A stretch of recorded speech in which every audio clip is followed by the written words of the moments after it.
Ilona, zīmola un produkta Gigibloks radītāja. Un mums šodien ārkārtīgi interesanta tēma – dizains rotaļājas. Un tad man arī kaut kā organiski gribas sākt ar to, kas tad ir tas, kas rotaļājas un kas notiek ar bērnu, kad viņš rotaļājas. Un, manuprāt, tā atbilde ir diezgan kodolīga. Caur rotaļāšanos bērni praktizē dzīvi. Tā viņa izzina, kas viņa tāda ir, kāda ir dzīve un kā šo dzīvi dzīvot. Un tāpēc, manuprāt, vecāku loma ir ārkārtīgi būtiska, kādu vidi viņi izveido, lai šī dzīves praktizēšana būtu pēc iespējas vērtīgāka. Un, lai cik jauka un mīlīgi liktos rotaļlietu industrija, manuprāt, tā ir arī ļoti atbildīga industrija, kurā darboties. Es arī jūs aicinu varbūt atcerēties, kas tad bija tā jūsu mīļākā rotaļlieta vai ko jūs ieguvāt caur rotaļāšanos, ko tas nozīmēja jums. Un fotogrāfe Gabriela Galimberti ir ļoti labi iemūžinājusi bērnus no dažādām pasaules valstīm ar savām mīļākajām rotaļlietām. Un šajās dažās bildēs var redzēt, cik ļoti jau tādā vecumā bērniem izpauž viņa personība un izveidojušies koncepti par dzīvi. Un šodien mēs arī balstoties uz visu iepriekš teikto, esam radījuši jaunu rotaļlietu. Tas ir lielizmēra celtniecības klucīši, Gigibloks. Tautā mēs esam iesaukti kā lielie latviešu Lego. Un pavisam jauns uzņēmums mēs esam kādus 7 mēnešus aktīvi, bet šajā laikā mēs esam jau ieguvuši 2. vietu pasaulē kā radošākais uzņēmējs ar šo produktu. Mums ir distribūtori kādās 16 valstīs.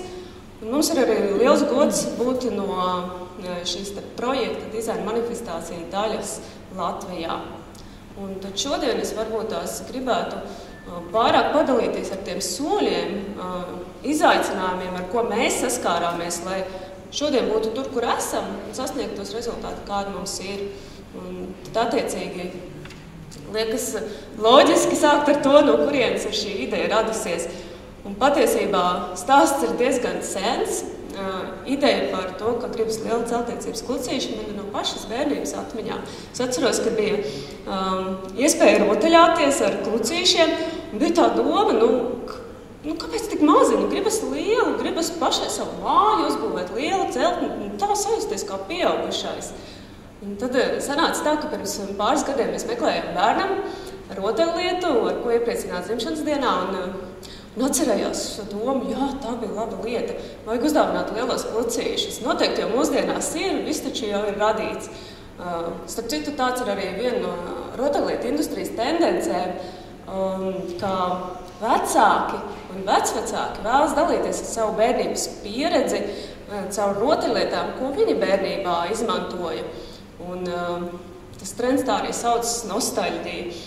Bet atgriežoties pie mūsu meklējumiem, tas, ko mēs atradām, bija lieli plasmasas klucīši, kas ir vismaz 6 reizes dārgāk kā mūsu Gigibloks. No otras puses mums bija kartona kastītes, kas ir apdrukātas ar ķieģelīšu izskatu, bet nebija savienojumi. Un tas mums pamudināja izdomāt savu rotaļlietu, tādu, kā mēs gribam. Un tas pirmais variants, kas mums tapa, bija ārkārtīgi dīvains, tāds no putu plasta, savienojums ar stabiņiem, diezgan sarežģīti, diezgan dārgi. Bet man radās jautājums, cik efektīvi mēs varam šādu produktu izlikt veikalā, kur komerces platība katrs kvadrātmetrs maksā naudu. Un uzņēmuma vadītājs skatīsies, cik lielu atdevi tu vari no šī produkta gūt. Vēl viens jautājums, kas man radās, bija par transporta izdevumiem. Tātad man pašai nebija nekādas zināšanas par loģistiku, taču vajag daudz par to runāja apkārt un sapratu, jāpapēt tas jautājums. Un izrādījās, ka tādas lielas rotaļlietas, liela klucīša transportēšana mums var izmaksāt aptuveni tikpat, cik pati rotaļlieta.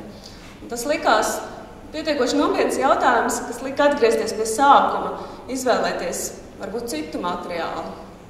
Man tādam tā kā dabas cienītājiem vairāk gribējās skatīties dabīgi materiālu virzienā. Šajā kontekstā, teiksim, koks likās pārāk smags, varbūt nedrošs un atkal diezgan dārgs varētu izvērsties process. Un tad tāds tīri spēcīgs kandidāts likās kartons, jo taču mūsdienās ir tik daudz radītas lietas no kartona, mēbeles, krēsli, galdi, plaukti, visādas lietas. Un tas, ko mēs izdarījām, mēs izvirzījām kritērijus, ko mēs gribam panākt. Un tas, ko mums vajadzēja kartonā izlocīt klucīti, kurš ir savienojams un pietiekoši izturīgs. Un tad mums sākās prototipēšanas ēra, mēs izgājām, manuprāt, gadā kādiem 7 variantiem cauri. Man pašai, teiksim, konstruktora zināšanas nav, tāpēc mēs piesaistījām speciālistus, kas tajā jautājumā var palīdzēt. Un par šīs konstrukcijas, par to, ka viņi ir tik ideāli, es varu pateikties tikai dizaineram Erlanam Celmiņam, ar kuru mēs sadarbojamies šajā projektā. Paralēli, kamēr tapa prototipi, man kā mārketinga cilvēkam, kas 15 gadus dienā ir ar mārketingu, radās jautājums, kādu vērtību mēs radam ar šo produktu, jo viens ir skaidrs, loģiski, ka bērniem patiks būvēt savus mājas, tas viņam būs aizraujošs process, bet kas ir tā papildus vērtība, ko mēs varam pienest ar savu produktu? Un tikai tajā punktā es sāku skatīties vairāk par to, kas ir, ko nozīmē bērnam rotaļāšanās, kas notiek tajā procesā. Tikos ar bērnu psihologiem, runājam par šo jautājumu. Un tajā mirklī mēs sapratām, ka mums patiesībā top ļoti vērtīgs attīstības instruments priekš bērniem. Un šis jaunās zināšanas mums lika arī pieņemt lēmumu par to, ka klucīši paliks dabīgajā materiāla krāsā, padarot tos par apzīmējumiem, jo tādējādi mēs bērnu rokās pilnībā varam nodot rotaļāšanās procesu, viņi var apzīmēt, būvēt, ko vēlas, ļaut vaļu iztēlēt. Un šis lēmums mums ir arī atnesis vienu no biežākajiem jautājumiem. Kāpēc bez krāsas? Klucīši taču ir vienmēr krāsvien bijuši. Es pati esmu tāda pēc dabas perfekcioniste, tāpēc, kamēr produkts tapa, man vienmēr ir gribējies tā kā, pasauli viņš ieraudzīs tikai tad, kad viņš būs tas perfektais variants, perfektais ziņojums, perfektais izskats. Bet es saprotu, ka laiks iet uz priekšu, un joprojām mēs esam to produktu auklējam, un vienā mirklī sapratu, ka nē, ir jāliek ārā pasaulē, jāļauj viņam dzīvot, jāļauj sakontaktēt ar cilvēkiem, no kurienes mēs varam dabūt feedbacku. Kaut kāds moments noteikti bija tas, ka višķiņ bija bail no kritikas, ko tad teiks, ko tad stāstīs par šo produktu, bet es sapratu, ka tas arī ir laba lieta, jo patiesībā mūsdienu laikā, ja cilvēks ir apstājies, veltījis laiku, lai apskatītos tavu produktu, vēl kaut ko pateicis, tas nozīmē, ka galā kaut kas viņu ieinteresē tajā produktā, kāpēc viņš apstājas un vispār pievērs uzmanību. Pats nosaukums Gigibloks, tas ir tāds vesels stāsts, man liekas, kāds 100 dažādi varianti tika iziet cauri, līdz mēs atradām to īsto skanējumu, un šis nosaukums ir radies no aizgūta vārda gigantisks, liels, un bērnu pirmās skaņas, kas ir gugu, gigi, gaga, tad mēs to apvienojam un sanāca šis skanīgais nosaukums. Tad mums nācās, un, protams, ietēt vizuālajā tēlā, radīt šo simbolu, logotipu, un tā bija ārkārtīgi gara cīņa ar to, ka mēs nevarējām tikt ārā no posma, kad logotips izskatījās visu laiku, vai mēs radam kaut kādu tehnoloģisku produktu, vai kaut kādu juristu kantūru, ļoti nopietnas tāds.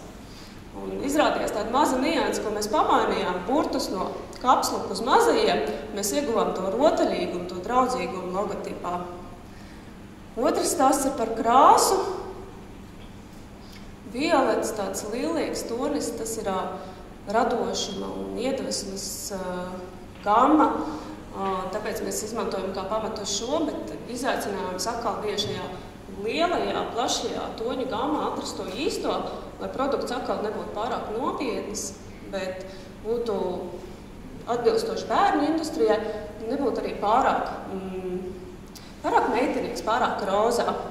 Nesanāca pirmo reizi. Mums uz iepakojuma nodrukājas ārkārtīgi skaists, spilgts tonis, bet man likās pārāk rozā. Un arī iepakojums mums ir izgājis jau 2 ceļus, 2 attīstības posmus. Tas pirmais, ko mēs radījām, mēs gribējām, lai produktu iepakojums atainotu to dziļāko būtību, kas ir iepakojumā. Un mēs izveidojam šo te iztēles salu, kurā bērni kļūst par jūras iekarotājiem un braucējiem kosmosā un piļu celtniekiem. Bet mēs aizmirsām par tādu momentu, ka tad, kad mēs ieliekam šo produktu veikalā, cilvēks nesaprot, kas tas ir. Mums ir viens mirklis, kad cilvēks paiet garām, vai nu mēs notveram viņu uzmanību par šo produktu iepakojumu vai nē.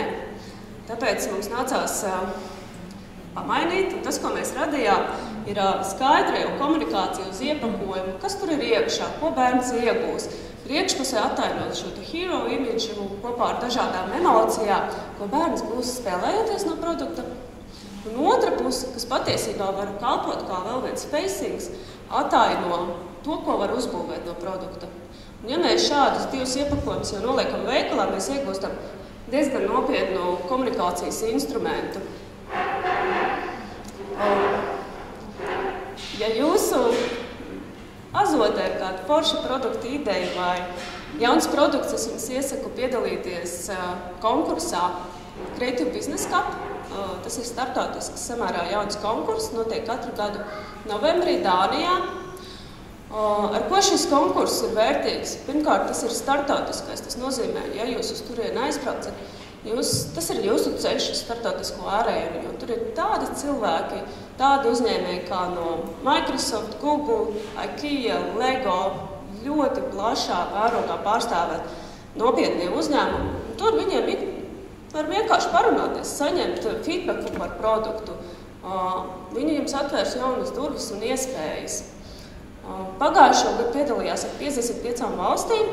Mēs kā nacionālās kārtas uzvarētāji arī startējām šajā konkursā.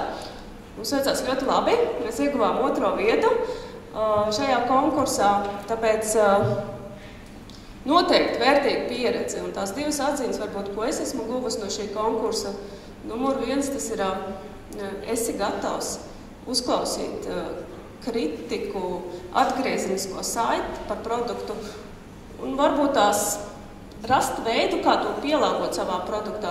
To var izdarīt tikai tad, ja tu pats apzinies un zini to kodolu, to pašu dziļāko vērtību, ko tu gribi ar šo produktu pateikt. Tad tu vari viegli atsijāt, vai šis ieteikums, ko tev saka visi lielie cilvēki, ir par tavu produktu, tu to vari izmantot savu biznesa vērtības audzēšanai, vai tas ir par kādu citu produktu. Mums arī sanāca pašiem uz vietas ļoti daudzi, kas stāstīja, prezentēja, vadīja workshops, joprojām bija šis trends eco-sustainability, ļoti daudz par to tika runāts. Un mēs pirms pašas prezentācijas žūrijai arī vēl pamainījām prezentāciju vairāk uzsverot šo vērtību. Jā, mums ir dabīgs produkts, bet tā bija kā viena no priekšrocībām. Ziniet, gribas jau daudz pastāstīt par savu produktu. Nāks izvēlēties tās svarīgākās lietas. Tad mēs arī šo dabīgo aspektu vairāk uzsvērām. Un arī paši žūrijas locekļi, es ar viņiem pēc tam runāju, un teica, ka viens no kritērijiem, kāpēc viņi atsijāja dalībniekus, bija tas, ka nespēja noklausīties kritiku. Viņiem tas bija signāls aptuveni, globālajā industrijā jums nav vieta, jūs nevarat adaptēties un uzklausīt kaut kādus momentus, ko lielie speciālisti saka. Ar pietātu vienkārši pieņemt un paši pēc tam izmantot vai nē.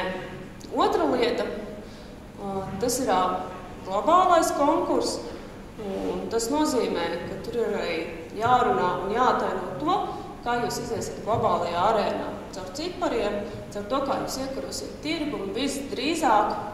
Stāstam būtu jābūt vairāk nevis par to, kā 0,5% no visa lielā tirgu, ka mēs, ja iekarosim, būsim miljonāri, un vairāk demonstrēt to savu nišu, kur jūs būsiet speciālisti, kur jūs dominēsiet, un iezīmēt, kā tad jūs to panāksiet. Vēl viens veiksmīgs pasākums, kas mums bija, tas ir dalība starptautiskajā izstādē Špilvārenmese, tā rotaļlietu izstāde dominējošākā, kas ir šobrīd pasaulē, manuprāt. Man bija tāds viedoklis, izstādes, pišķiņ tā kā dinozauri.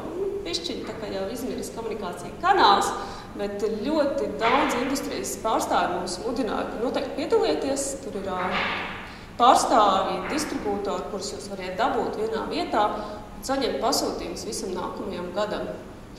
Un mums tiešām labi gāja. Mēs ieguvām 16 distribūtors, pareizāk sakot, distribūtors no 16 dažādām valstīm. Un viss no tā ir veiksmes stāsts. Mēs arī ļoti daudz strādājam un gatavojāmies, jo tā summa, kas ir jāsamaksā, ir diezgan iespaidīga. Un mēs pirmkārt izķemmējām visu internetu, skatījāmies tos distribūtors partnerus, ar ko mēs gribētu sadarboties, uzaicinājums, lai nāk pie mums ciemos uz stendu. Un es varu pateikt konkrēti, ka no Zviedrijas un Spānijas partneri mums tagad pateicoties šim solim. Otra lieta, kas jāņem vērā tādā izstādē, jebkurā izstādē droši vien, ir ļoti daudz kontaktus attiec. Un principā vakarā, tad, kad tu no tās čupas paņem vizītkarti, nav ne jausmas, ko tu ar viņu runā, par ko jūs vienojāties, ko tagad tālāk darīt. Un mums bija diezgan vienkārši sistēma izstrādāta, kas mums palīdzēja pēc tam to visu atšifrēt. Mums uz parastām lapām bija sagatavoti tie punkti, jautājumi, ko mēs gribam par šo cilvēku uzzināt, par šo partneru uzzināt. Tas pirmkārt mums palīdzēja turēties uz tā ceļa, lai izzinātu šo partneru, vai viņš mums der vai nē. Otrakārt, mēs atzīmējam visas svarīgākās lietas, tā skaitā, piemēram, kaut kādas vizuālās lietas, lai mēs atcerētos, kā izskatās cilvēks, uzreiz cits kontakts veidojas. Un trešais, ko tad mēs vienojamies, ko tālāk darīt? Pēc izstādes, kad tev ir tā čupa ar vizītkartēm, mēs ļoti ātri varējām sasortēt, kas tad ir tie A-listas klienti un B-listas klienti, jo ir daudz galā, un ar ko tad pirmajiem sāk strādāt, ar ko tad tālāk darīt. Ja man būtu jāapkopo to, kas ir tas vērtīgākās atziņas no ceļā, no idejas līdz produktam, līdz biznesam, tas viennozīmīgi, kas pieminētu, ka tie ir cilvēki, iepazīšanās ar jauniem cilvēkiem atver jaunas durvis, un biznesā ir vajadzīgas daudzas atvērtas durvis. Otrs ir šis te zināt savu vērtības piedāvājumu, kas ir tas, ko tu piedāvā, kam tu piedāvā. Ja tas ir skaidrs, ja ir zināms produkta kodols, tad ir daudz vieglāk saprast tās darbības, kas ir jādara, tie ieguldījumi, kas ir jāveic, lai jūs tuvinātu šim te vērtības piedāvājumam savu produktu. Vai arī varbūt tās saprast, ka šī darbība mums neko nedod, šī nepalīdz, nevajag tērēt uz to laiku. Un trešais varētu būt šis te perfektais produkts. Man liekas, ka manā pieredzē nav tāds viens perfektais moments, kad to produktu var laist pasaulē. Viņš ir dzīves un palaid pasaulē, gluži tāpat kā bērni, viņi aug, viņi attīstās un viņiem kaut kāds komunikācijas momenti ir jāmaina, balstoties uz to informāciju, kādu feedbacku no pasaules saņem. Un noslēgumā kaut kā gribas atgriezties pie tā sākuma par to, ka vecāku rokās ir nopietna loma, lai radītu šo te vidi bērniem, kurā viņi rotaļājas vai praktizē dzīvi. Tāpēc, man liekas, ļoti vērtīgi runāt par dizainu bērniem, tādējādi iekļaujot to viņu dzīvē, mēs veicinām šo te domāšanas veidu un pieradinām par dizainu klātbūtni no bērnības. Jā, paldies!